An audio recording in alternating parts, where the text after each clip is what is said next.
ప్రక్రియల గురించి తెలుసుకుందాం. గణితంలో చాలా ఆకారాలు ఉంటాయి, అవేంటో మనం ఈరోజు తెలుసుకుందాం.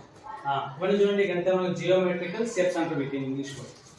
సర్కిల్ అంటే వృత్తము, ట్రయాంగిల్ అంటే త్రిభుజము, రెక్టాంగిల్ అంటే దీర్ఘ చతురస్రము, స్క్వేర్ అంటే చతురస్రము, ఎలిప్స్ అంటే దీర్ఘ వృత్తము, పారాగ్రామ్ అంటే సమాంతర చతుర్భుజము, సిలిండర్ అంటే స్తూపము, కోన్ అంటే శంకు ఆకారము, స్టార్ అని తెలుస్తుంది నక్షత్రం అని, ట్రెపేజియం అంటే సమలంబ చతుర్భుజము, రైట్ ట్రయాంగిల్ అంటే లంబకోణ త్రిభుజము, రాంబస్ అంటే సమచతుర్భుజము, రెక్టాంగిల్ ప్రిజం అంటే దీర్ఘ చతురస్ర గణం, తర్వాత క్యూబ్ అంటే గణం అని అర్థం, ఓవల్ అంటే దీర్ఘవృత్తం, పెంటగాన్ అంటే 5 భుజాలు ఉంటాయి కాబట్టి పంచభుజి, యక్షగాన్ అంటే 6 భుజాలు ఉంటాయి కాబట్టి షష్ఠభుజి, హెప్టగాన్ అంటే 7 భుజాలు ఉంటాయి కాబట్టి సప్తభుజి, హెక్టగాన్ అంటే ఆక్టోగాన్ అంటే మనకు 8 భుజాలు ఉంటాయి కాబట్టి అష్టభుజి, టెకగాన్ అంటే ఇది ఎక్కువ భుజాలు ఉన్నాయి కాబట్టి దీన్ని మనం ఏమంటాము బహుభుజి అంటాం.